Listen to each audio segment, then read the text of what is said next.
This is DW News live from Berlin. Russia escalates its attacks in western Ukraine. Authorities in Lviv say 35 people are now dead after an airstrike at a military facility close to Ukraine's border with Poland. And babies born in bomb shelters. We take a look at the toll of war on expectant mothers and their newborns. Plus, anti-war protests are taking place all over the world. Our correspondent is at the demo in Berlin, where thousands of people have turned out.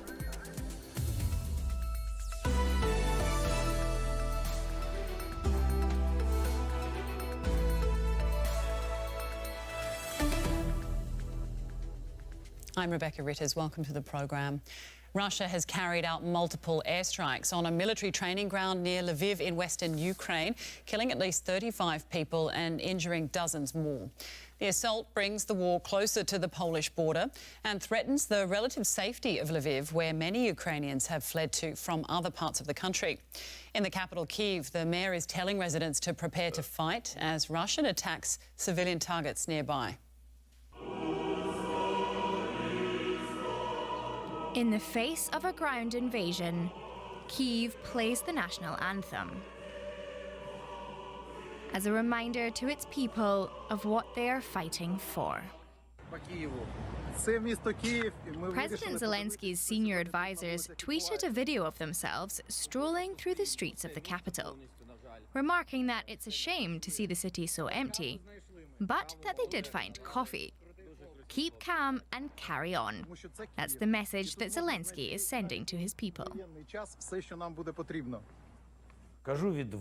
We still need to hold on. We still have to fight.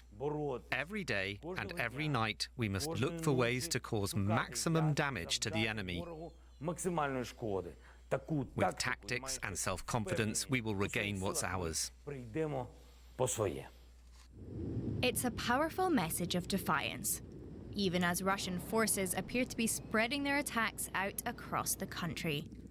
They carried out multiple airstrikes on a military training ground near Lviv in western Ukraine, expanding Moscow's war closer to the border with Poland. Authorities are now more desperate than ever for NATO to impose a no-fly zone. That is why we keep asking NATO to close the sky, because to fight with an enemy who does not even enter Ukraine, but instead launches a cruise missile, it is necessary to have a serious air defense system. Civilians from all over Ukraine had fled to Lviv in relative safety, but many are now heading further west as frequent air raid sirens warn of potential bomb threats. Thousands have ended up here in the city of Chernovitzy, close to the Romanian border. Many are injured and exhausted and fearful for their safety. But they don't want to leave their country. How we can go with our land? We want living in our land. We want be happy. We want peace. We don't want war. Chernovitzy is one of the few cities that remains unscathed from air raids. But as Russia's war expands across Ukraine, it may not be a refuge for much longer. Let's bring in Alia Chandra. She's the editor-in-chief of Euromaidan Press, a Ukrainian news website. And as an activist, she took part in the 2013 Maidan protests. She joins us from Lviv. Alia, thanks so much for your time today. You yourself fled your home in Kyiv with your children at the beginning of the war, but like some of the people we heard from in that report, decided to stay in Ukraine. You're in Lviv. Why did you make that decision? Because I want to be with my people in this trying time, because I want to help as much as I can from inside the country, where I can talk to people, where I can feel the situation, where I can coordinate more processes, where I can be more useful. And I'm not alone, because there are very, very many thousands of people returning from abroad into Ukraine in order to fight, in order to join the volunteer movement, because Ukraine is united in repelling the Russian aggressor. Incredibly brave decision. What's the situation in Lviv where you are now? How worried are people after the nearby airstrike? Well, as you can see, I am standing in front of the local university. People are just strolling around, enjoying their Sunday. I'm sure that many are worried about the strike, but at the same time, it was an airstrike with missiles launched above the Black Sea. So Russian airplanes probably do not dare to fly so far west into the country because they know that they will be shot down. Unfortunately, the strike did take a lot of lives of military personnel on the Yavoriv training ground. And what I am worried about is when the West will wake up and understand that this is a war not only about Ukraine, but about the whole Western system of values, that NATO is next.